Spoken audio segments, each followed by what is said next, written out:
वज़ीर आला पंजाब सरदार उस्मान बुज़दार मंगल को एक रोज़ा दौरे पर फैसलाबाद आएंगे। इस्तकबाल की तैयारियां जारी हैं, जबकि वज़ीर आला अपने दौरे में फैसलाबाद के लिए तरक्याती पैकेज का ऐलान भी करेंगे। अरकान असेंबली से मुलाकात भी करेंगे। वज़ीर आला पंजाब सरदार उस्मान बुज़दार मंगल को एक रोज़ा दौरे पर फैसलाबाद आएंगे। इस्तकबाल की तैयारियां जारी। वज़ीर आला अपने दौरे में फैसलाबाद के लिए तरक्याती पैकेज का ऐलान करेंगे। अरकान असेंबली से मुलाकात भी करेंगे। इसी पर बात करेंगे। ब्यूरो चीफ फैसलाबाद जफर डोगर साहब हमारे साथ मौजूद हैं।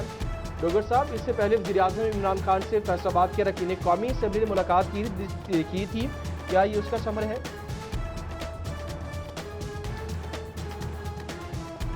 जो मुलाकात हुई उसमें फैसलाबाद के अरकान असेंबली ने अपने तहफ़्फ़ुज़ात का भी इजहार किया था, कुछ प्रोजेक्ट्स की बात की थी और जो माली बहरान वासा का चल रहा है उसकी भी बात की थी।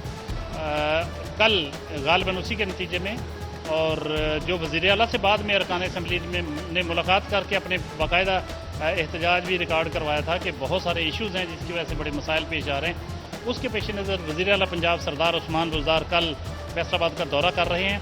ये बहुत भरपूर दौरा होगा जिसमें फैसलाबाद के बहुत से मसाइल को एड्रेस किया जाएगा, जिसमें फैसलाबाद की अब तक के जो हमारे ज़राए ने कंफर्म किया है, वज़ीर आला जब कल आएंगे तो फैसलाबाद के अरकान असेंबली ने जो मसाइल जिनका जिक्र किया हुआ था उसके पेश नज़र वासा की ओवर हालिंग के लिए, वासा का बिल्कुल इसको माली बहरान से निकालने के लिए बड़े पैकेज का ऐलान करेंगे, क्योंकि इस वक्त सबसे ज़्यादा मुश्किलात फैसलाबाद को जो पेश आ रही हैं और जो अरकान असेंबली को सबसे ज़्यादा तनकीद का सामना है वो वासा की वजह से पेश आने वाले मसाइल की वजह से सारी तनकीद हो रही है।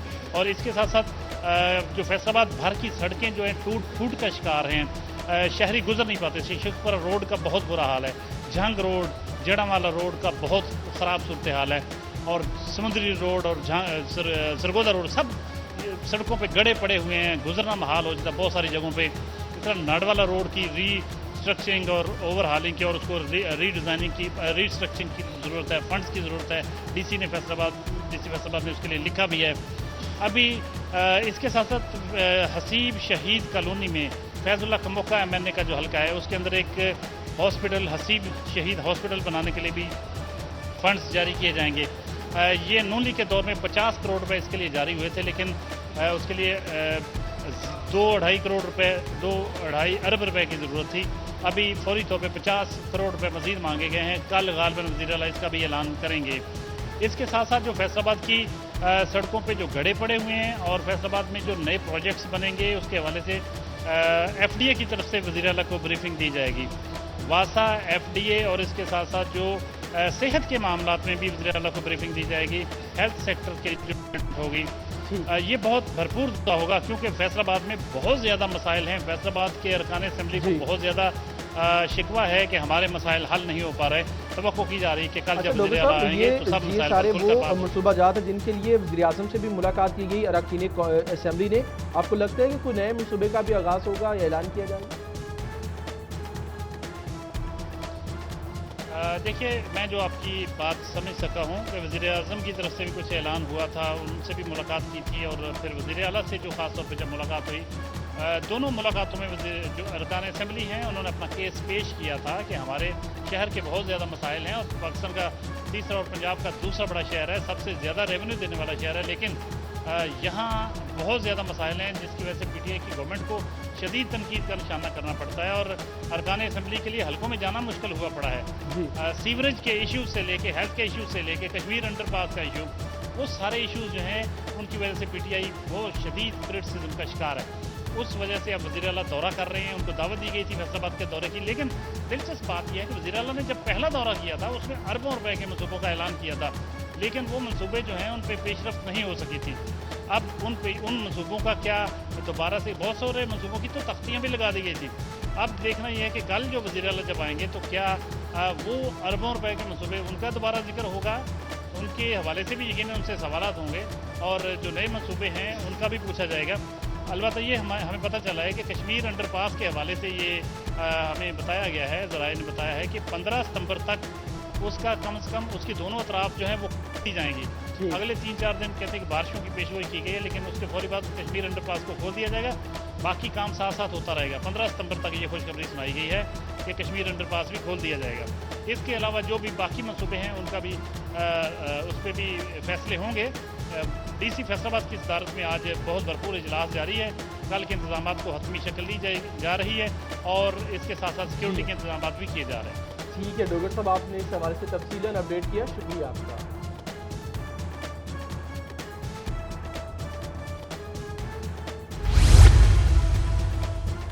अपने का अनोखा तरीका, अपने ही गवाह का ड्रामा रचाकर अहले खाना से 1 लाख रुपए तावान तलब। तहत थाना सदर पुलिस की कार्रवाई। ड्रामा रचाने वाला मुलजिम धर लिया। मुलजिम ने एतराफ जुर्म कर लिया। बात करते हैं इसी हवाले से नुमाइंदा फरजाना सिद्दीक से। जी फरजाना, बताइएगा ये क्या मामला है? जी बिल्कुल, कर्ज उतारने का अनोखा तरीका सामने आया है। थाना सदर के इलाका सत्याना रोड पे वाक़े कॉलोनी नूरपुरा के रहायशी खुद ही अगवा हुआ और अपने अगवा का ड्रामा रचाकर अपने ही अहले खाना से 1 लाख रुपए तावान तलब करता रहा। पुलिस ने कार्रवाई करते हुए उस शहरी को धर लिया, जबकि इस शहरी के अगवा का मुकदमा भी 1 हफ्ता कबल थाना सदर में दर्ज किया गया था, जिसमें उसके भाई की जानिब से ये मौक़िफ़ इख्तियार किया गया था कि मोहम्मद नदीम किसी काम के लिए घर से बाहर निकला और वापस नहीं आया। उन्हें शक है कि नामालूम अफराद ने इनको अगवा कर लिया है। तहम चंद घंटों बाद ये अहले खाना को 1 लाख रुपए तावान के लिए कॉल वसूल होना शुरू हो गई थी, जिस पे सदर पुलिस मुतहरिक हुई और कार्रवाई करते हुए जदीद टेक्निकल जो वसाइल थे उनको बरोकार लाया गया और बिलाकर पुलिस ने उस शहरी को धर लिया और उसने इतराफ़े जुर्म भी कर लिया। शहरी का कहना है कि उसने 1 लाख रुपए कर्ज उतारना था, तो उसने सोचा क्यों न खुद ही अपने अगवा का ड्रामा रचाकर अपने ही घर वालों से 1 लाख रुपए तावान तलब करे। ताहम पुलिस ने शहरी को हिरासत में लेकर उससे मजीद तहकीकात भी शुरू कर दी। बहुत शुक्रिया फरजाना, हमें तस्वीर। दरियाए चनाब में चनियोट के मुकाम पर पानी की सतह बढ़ने लगी है। चनियोट में पानी की सतह 67,085 क्यूसेक रिकॉर्ड हो चुकी है, जबकि मुमकिना सैलाबी सूरत के बायस दरियाए चनाब के इर्द गिर्द दफा 144 नाफिज हो चुकी है।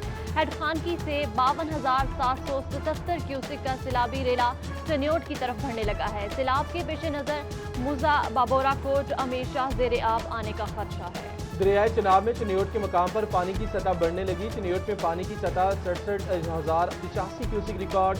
मुमकिन है सैलाबी सूरत के बायस दरियाए चनाब के इर्द गिर्द दफा 144 का निफास। हेड खानकी से 52,777 क्यूसेक का सैलाबी रेला चनियोट की तरफ बढ़ने लगा। सैलाब के पेश नज़र मौजा बाबूरा कोट अमीर शाह ज़ेर आब आने का खदशा पैदा हुआ। ब्यूरो चीफ चनियोट राना आज़नूर अपडेट करें। दरियाए चनाब में चनियोट के मकाम पर पानी की सतह बुलंद होना शुरू हो चुकी है। कल ये जो पानी था वो 27,085 था, लेकिन आज बढ़कर जो चुका है 67,085 तक। देखा जाए तो एक रात के अंदर जो है 40,000 क्यूसेक पानी यहाँ पर बढ़ा है, जिसके बायस यहाँ पर इंतजाम जारी हैं और मुमकिन खतरा के यहाँ पर SU के इदारे यहाँ पर काम कर रहे हैं। यहाँ पर पानी जिस वक्त दरिया में बह रहा है, इसके साथ साथ यहाँ पर रेस्क्यू की जाने से इंतजाम कर लिए गए हैं और यहाँ पर फ्लड कैंप लगा दिया गया है, जिसमें रेस्क्यू के तमाम अहलकार यहाँ पर मौजूद हैं और वो यहाँ पर लोगों को आगाही भी दे रहे हैं। हम सब मौजूद हैं, इंचार्ज रेस्क्यू से बात करेंगे। आप वाटर इंचार्ज हैं यहाँ पर, तो कितने की तैयारियाँ कर ली गई हैं इसके हवाले से, फ्लड के हवाले से, और क्या कुछ है? जी, फ्लड के हवाले से किसी भी मुमकिन सैलाबी सूरत में DC साहब की हिदायत और डिस्ट्रिक्ट एमरजेंसी ऑफिसर की हिदायत मुताबिक हमने पूरे चनियोट के अंदर फ्लड कैंप अपने कायम कर दिए हैं, जिसमें तहसील चनियोट और तहसील लालियाँ और तहसील भवाना ये हमारा मेन पॉइंट है। इससे हम जो है ना कल का हमने यहाँ इसको किया है। कल का जो रेला है वो यहाँ से गुजर रहा है और अब पहले से पानी की जो मकदार है वो कम होना शुरू हो गई है। क्या किया जा रहा था कि लोग यहाँ पर ना आएँ ताकि, और यहाँ पर लोगों को आगाही दी जा रही है किस तरह की, क्या करें? बिल्कुल जी, कल DC साहब और DPO साहब की हिदायत मुताबिक यहाँ दफ़ा 144 का नफाज हो चुका है और किसी भी जो आवाम का कोई बंदा है उसको यहाँ दरिया के किनारे पे नहीं आने दिया जा रहा और यहाँ पुलिस की तरफ से भी इंतजाम किए गए। जैसे उनका यहाँ पर यहाँ पर इंतजाम करने के यहाँ पर लोगों को मना कर दिया गया, दफ़ा की लगा दी गई। उनका था कि साथ साथ यहाँ पर पुलिस के अहलकार मौजूद हैं। उनका था कि लोगों को आगाही दी जा रही है कि वो यहाँ पर ना आए। उनको कोशिश की जा रही है कि जितना भी यहाँ पर लोग हैं उनको बताया भी जा रहा है कि वो दरिया। आज़नूर, आपने अपडेट किया, शुक्रिया आपका। नर्सिस की तरक्याती स्कीमों से मुतालिक आपको अपडेट करेंगे। फैसलाबाद में अरकान कौमी असम्बली के हल्कों में जारी तरक्याती स्कीमों के मुतालिक बुरी खबर, अभी तक लोकल गवर्नमेंट को जारी तरक्याती मनसूबों के मुतालिक कोई फंड्स न मिल सके। वाज़ेह रहे कि माह जून में फंड्स लैप्स कर गए थे। अरकान कौमी असम्बली के हल्कों में जारी तरक्याती स्कीमों के मुतालिक बुरी खबर है। इसी पर बात करेंगे अब्दुल रहमान से। जी अब्दुल रहमान। बिल्कुल, सस्टेनेबल अचीवमेंट गोल्स प्रोग्राम के तहत जो है मैंने इसको 10 करोड़ रुपए फी हल्का दिया जा रहा था, वो फंड्स अभी तक रिलीज़ नहीं हो सके। माह जून में वो फंड्स लैप कर गए थे। जो ही माली साल ख़त्म हुआ तो वो फंड्स भी ख़त्म हो गए थे। फिर उसके बाद उनको नए सिरे से रिलीज़ किया जाना था। MPS के फंड्स तो 22% के हिसाब से आ गए, लेकिन MNS की बदकिस्मती ये है कि अभी तक उनके फंड्स नहीं आए। इसमें लोकल गवर्नमेंट के पास MNA आसम नज़ीर, राजा रियाज समेत दूसरे MNA जो अपने काम करवा रहे हैं, तो उनके हल्कों के लिए जो जारी तरक्याती मनसूबे हैं उनके लिए बुरी खबर यही है कि अभी तक जो अगस्त का एंड आ रहा है, लेकिन अभी तक उनके फंड्स रिलीज़ नहीं हुए और ना ही अभी तक कोई ऐसी सुनवाई है कि जल्द इन फंड्स को रिलीज़ किया जाएगा। वाज़ेह रहे कि जो भी तरक्याती मनसूबों के फंड्स होते हैं वो माह जून में माली साल ख़त्म होने पर लैप्स कर जाते हैं और फिर उनके 2-3 माह बाद उसको दोबारा से इशू किया जाता है। लेकिन यहाँ पर जुलाई अगस्त का एंड गुजरने के बावजूद अभी तक ये फंड्स क्लियर नहीं हो सके और इसमें सबसे ज़्यादा जारी तरक्याती मनसूबों में नुकसान ये होता है कि फिर उस स्कीम की जो लागत है वो बढ़ जाती है और जो ठेकेदार है वो जितना काम कर चुका होता है फिर उसके बाद वो फंड्स के इजरा का इंतज़ार करता है ताकि बाकी काम मुकम्मल किया जा सके। फैसलाबाद में इस वक्त पैचवर्क समेत दीगर जो गलियों के काम है या इसके अलावा ट्रैफिक सिग्नल्स के काम है, सीवरेज के काम है, उनकी बड़ी जो यहाँ पर बहुत ज़्यादा लोग मुतासर हो रहे हैं उनकी वजह से, क्योंकि 2 सालों में बहुत कम तरक्याती काम हो सके जिसमें मामूली काम भी थे, जिसमें लोकल गवर्नमेंट की सतह के काम भी थे। तो इस सिलसिले में MP MNS को 10-10 करोड़ रुपया दिया गया था, लेकिन अभी तक उसकी जो यहाँ पर अगली किस्त या दोबारा से जो फंड्स है वो उनका इजरा ना होने से काम रुक चुका है। अब्दुर्रहमान, आपने अपडेट किया, शुक्रिया आपका। ये नई गाड़ियों मोटरसाइकिलों की यूनिवर्सल रजिस्ट्रेशन की खुशी आर्जी साबित हुई। महकमा एक्साइज एंड टैक्सेशन की ऑनलाइन सिस्टम का गुज़श्ता 5 रोज से लिंक डाउन है, जिसके सबब गाड़ियों, मोटरसाइकिलों और दीगर कमर्शियल व्हीकल्स के रजिस्ट्रेशन का अमल बंद है।